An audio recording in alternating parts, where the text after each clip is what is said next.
काल सकाळी छान असा नाश्ता केल्यानंतर थोडंसं जे बॅटर ठेवलेलं होतं ना मी, तर त्यापासून आज मी उत्तप्पे बनवणार आहे।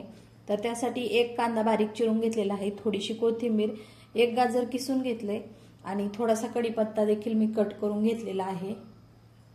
तर या इथं पातेल्यामध्ये बॅटर मी काढून ठेवलंय, त्यामध्ये थोडंसं पाणी आणि मीठ देखील टाकून घेतलेलं आहे। आणि त्यानंतर माझ्या लक्षात आलं की आपण व्हिडिओ शूट करूया।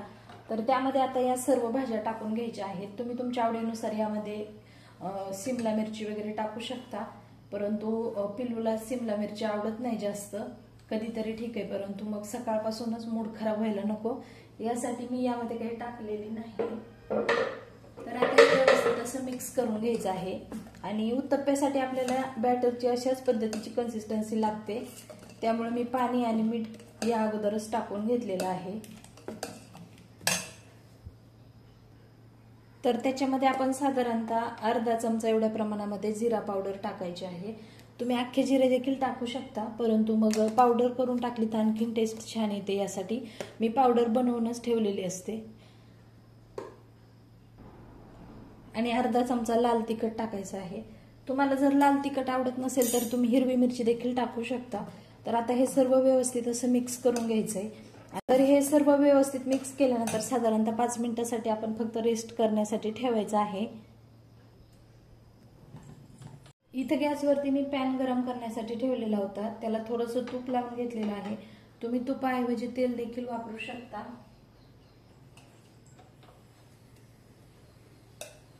पॅन छान गरम झालाय, तर त्याच्यामध्ये साधारणतः एक पळीभर बॅटर आपण टाकून घ्यायचं आहे आणि थोडंसं असं स्प्रेड करून घ्यायचं आहे, जास्त देखील नाही करायचं स्प्रेड।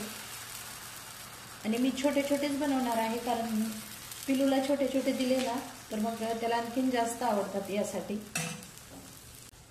त्याच्यावरती आपण झाकण ठेवायचं आहे साधारणतः 1 मिनिट आणि त्यानंतर पाहूया। झाकण उघडून पाहायचंय, तर छान असा वरच्या साईडने तो सुकलेला आहे। त्याच्यावरती थोडंसं तूप टाकून घ्यायचंय आपण आणि मस्त अशी त्याची पलटी करून घ्यायची आहे।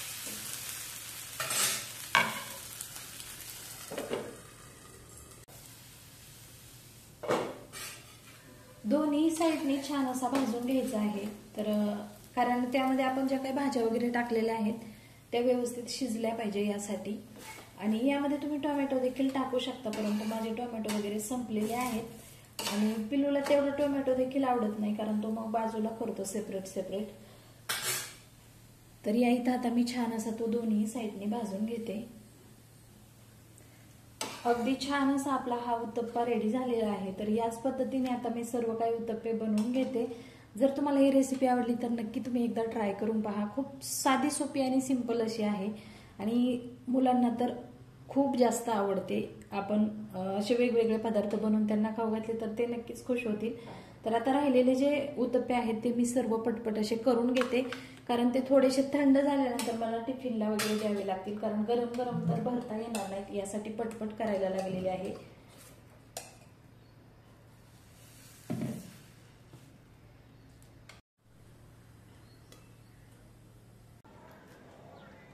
हाय हॅलो नमस्कार, मी सीमा तुमचं आणखीन एका नवीन व्हिडिओमध्ये अगदी मनापासून स्वागत करते।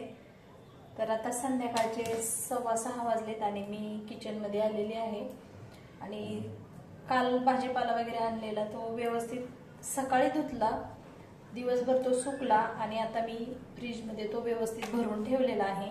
सध्या बाजारामध्ये देखील तेवढ्या भाज्या नाही आहेत, परंतु मग ज्या आहेत आणि काकडी गाजर हे ते बरंच काही काही घेऊन आलेले, सर्व काही व्यवस्थित करून ठेवलंय। आणि आता मी इथं मिरच्या निवडून घेत आहे।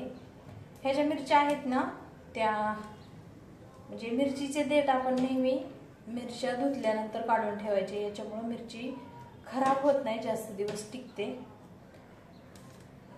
तर आता चाललंय संध्याकाळची तयारी। थोडंसं बाहेर गेलो होतो मी आणि पिलू काही महत्त्वाच्या कामासाठी, तर आता आल्यानंतर मग मी भांडे लावून घेतली, भाजीपाला वगैरे सर्व काही फ्रीजमध्ये भरून ठेवला आणि आता मला चहा पाणी करायचं आहे आणि त्यानंतर स्वयंपाक देखील करायचा आहे। तर तुम्ही हा व्हिडिओ कंटिन्यू करा। फ्रीज अगदी मस्त असा मी सेट करून ठेवला. इथं ड्रायफ्रुट्स ठेवलेले आहेत, मसाले आणि कोकम सरबत म्हणजे कोकम सिरप आहे. आणि खालच्या जे फ्रीजमध्ये आहे, वरती फ्रीझरमध्ये एवढं सर्व ठेवलेलं आहे. आणि फ्रीजमध्ये मी असं काहीसं ठेवलेलं आहे. फ्रीज म्हणजे बऱ्यापैकी रिकामाच आहे असं म्हणता येईल, कारण खूप मोठा आहे आणि माझ्याकडं म्हणजे भाज्या वगैरे आणखीन काही तेवढ्या नाही आहेत. तर इथं हा जो मोठा ट्रे आहे ना, याच्यामध्ये सर्व मी भाजीपाला ठेवलेला आहे. असाच ठेवलाय, बघूया आता कशा पद्धतीने राहतोय, कारण तेवढा काय मला देखील अंदाज नाही, परंतु कदाचित मस्त असा राहील. इथं काचेच्या बरणीमध्ये कढीपत्ता भरून ठेवलाय आणि उरलेला मी असाच वाटीमध्ये ठेवलाय. इथं याच्यामध्ये पीठ असतं, गव्हाचं पीठ कोरडं. इथं आता मी फ्रीज आणलाय तर मग साई साठवायला सुरुवात केलेली आहे. दूध वगैरे आहे, कोथिंबीर, इथं अंडी वगैरे आणि पिल्लूची औषधं थोडीफार, तूप हे ते.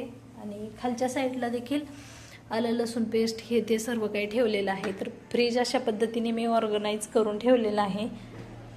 आमची रात्रीची जेवणं वगैरे झालेत आणि मी बसले होते, कारण पिल्लूचा अभ्यास वगैरे घेतला, एक व्हिडिओ एडिट केला आणि आता म्हटलं व्हिडिओचा एंड देखील करावा. तर आजच्या जेवणामध्ये मी फक्त साधी खिचडी बनवली होती, कारण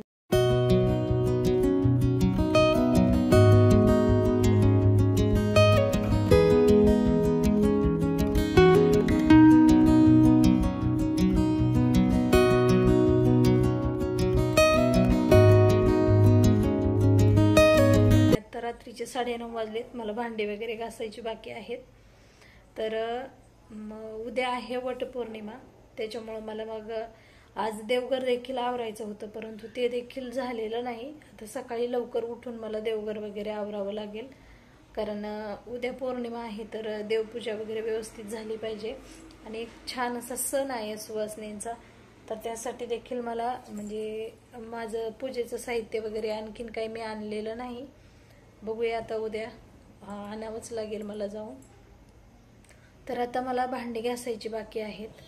तर आज म्हणजे दिवसभरामध्ये मी बऱ्यापैकी कामं केली, परंतु ते काही व्हिडिओमध्ये शूट वगैरे केलेलं नाही.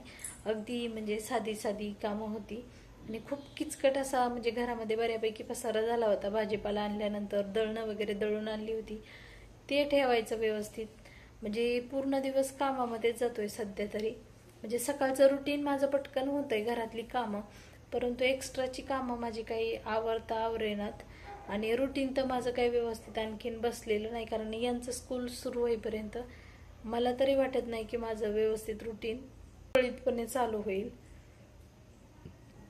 तर आजचा व्हिडिओ असा होता. कसा वाटला ते नक्की सांगा. जर तुम्हाला हा व्हिडिओ आवडला तर व्हिडिओला लाईक करा, शेअर करा, तसेच चॅनलला सबस्क्राईब जरूर करा. पुन्हा भेटू अशाच एका छानशा व्हिडिओ सोबत. तोपर्यंत सर्वांना बाय बाय.